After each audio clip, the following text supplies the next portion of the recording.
Hello everyone. So today we will start a new chapter, beta and gamma functions. Okay. So first we will see introduction of beta and gamma functions. Beta and gamma functions are also called special functions. And these special functions are in the form of integrals. So these functions are also called integral functions.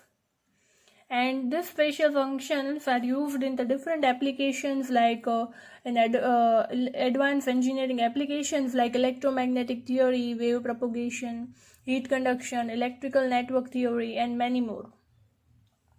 Okay, and specially gamma function is used in the probability theory, kinetic theory of the gases, statistic mechanism, in physics, variety of problems in finding area, volume, moments of inertia, etc. and so on. And this gamma function was discovered by Euler in 1729. Okay, so now let us see what is beta function and gamma function and the properties of beta function and gamma function. Okay, so first of all we will see the properties of gamma function.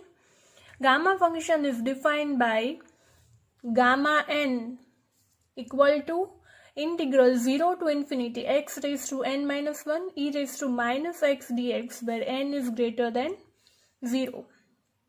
So now we will derive properties of gamma function. Okay, and they can ask these properties to prove in the examination. So you should know the proof of all the properties. Okay, so now we will prove different properties of gamma function. Okay, for that, first of all, we will put n equal to 1 in equation 1. Let us consider this is our equation 1. So we will put n equal to 1 in equation 1. Then we will get, here if we put 1, then we will get gamma 1 equal to integral 0 to infinity x raised to 1 minus 1 e raised to minus 1 dx. Okay, so 0 to infinity, x raised to 1 minus 1 is 0, x raised to 0 is 1, so here we will get 1 into e raised to minus, here x will remain as it is, as we have to put value of n. Okay, so e raised to minus x dx. So we can write integration of e raised to minus x is e raised to minus x, and integration of minus x is minus 1. Limit is 0 to infinity. So we get minus 1, we can rewrite this equation as minus 1 upon e raised to x, 0 to infinity. And now if we substitute value, then we get minus 1 e raised to infinity minus 1 e raised to 0. So that is equal to minus, e raised to infinity is infinity, e raised to 0 is 1. So we get 1 by infinity 0, and here we get 1. So answer is minus minus 1. Okay, so we can prove that gamma 1 is equivalent to 1. Okay, so this is our property 1. Gamma 1 is equivalent to 1. If we put n equal to 1 in the equation, we can prove this property. Okay, so property 2. Now for property 2, we will substitute n equal to gamma n equal to gamma n plus 1 in equation 1. So this was our equation 1, and in that we will substitute the value. So we will get gamma n plus 1 equal to 0 to infinity x raised to n, we have to, in place of n we have to substitute n plus 1, so n plus 1 minus 1 e raised to minus x dx. So we get this 1 and 1 get cancelled, so we get 0 to infinity x raised to n into e raised to minus x dx. Now integration of this term will be done based on the Euler rule. Okay, when you know that I is integer, L is logarithmic, A is arithmetic, T is trigonometric, and E is exponential. And as this e raised to minus x is integral term, or e raised to minus x is exponential term, so this will be our term number 2, and x raised to n is the integer, so that will be our term 1. Okay, so we can write this rule will be applied according to Euclid. This is our arithmetic term and this is our exponential term. Okay, so applying UV rule, we get x raised to n will be as it is, then integration of second term will be there. We have to apply UV rule. Okay, there is u integral v dx minus whole integral d by dx of first term. This is our u and this is our v. So d by dx of v and integral of v dx and whole dx. This is our UV rule. We have to apply that rule in the integration. So we get x raised to n, integration of e raised to minus x is e raised to minus x upon minus 1, where you have to apply the limit 0 to infinity, minus x raised to n, differentiation will be n x raised to n minus 1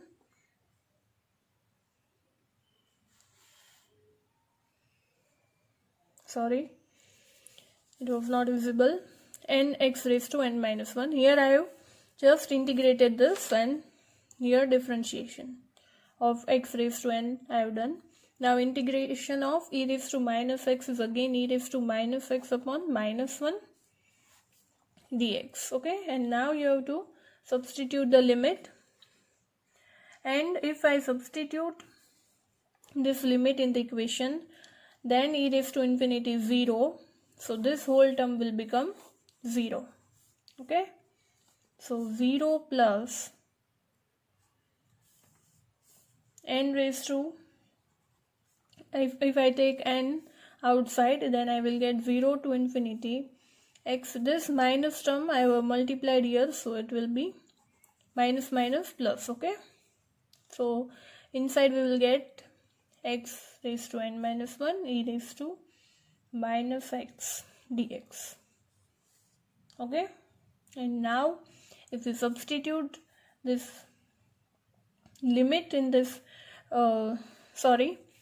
now from this integration, this term, you can remember our property 1,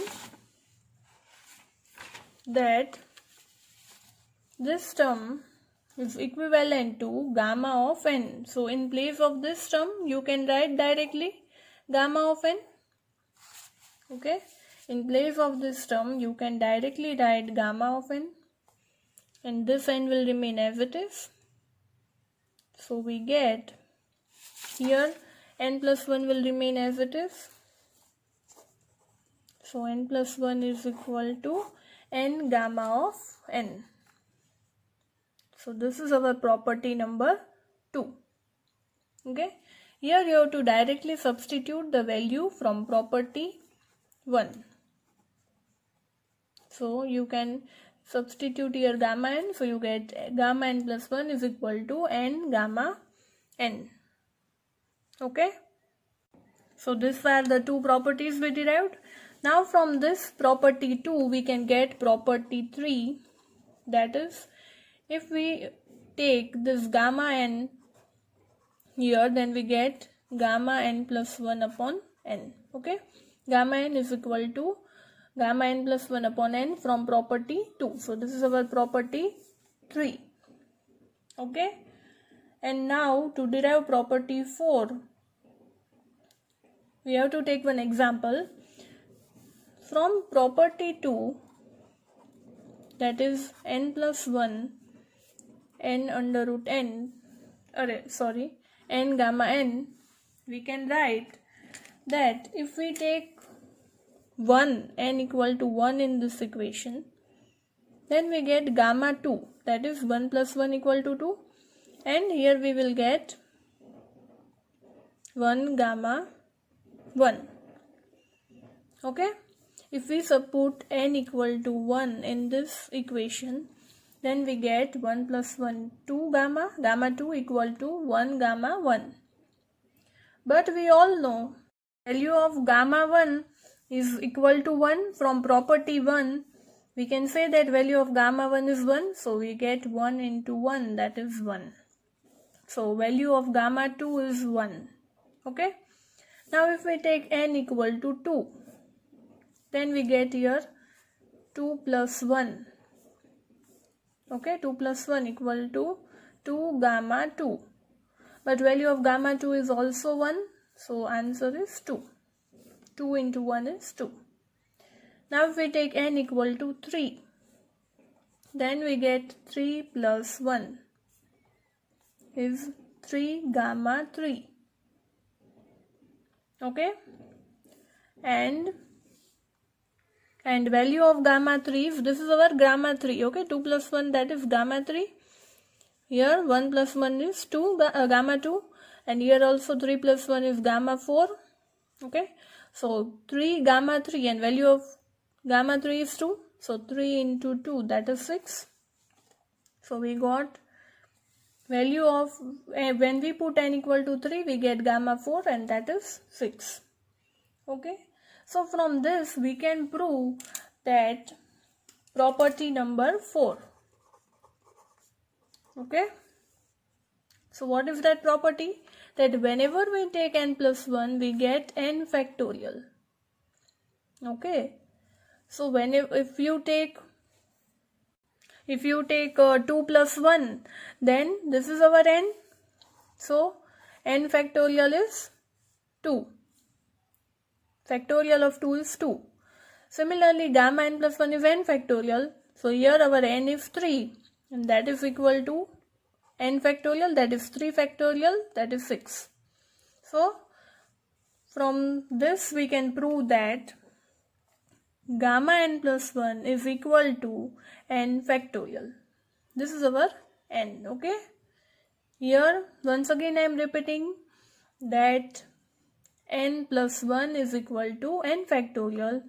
From n equal to 3, if we put here value of n equal to 3, then this is our n. So n plus 1, gamma n plus 1 is n factorial. So factorial of 3 is 6. So these are the four properties of gamma function.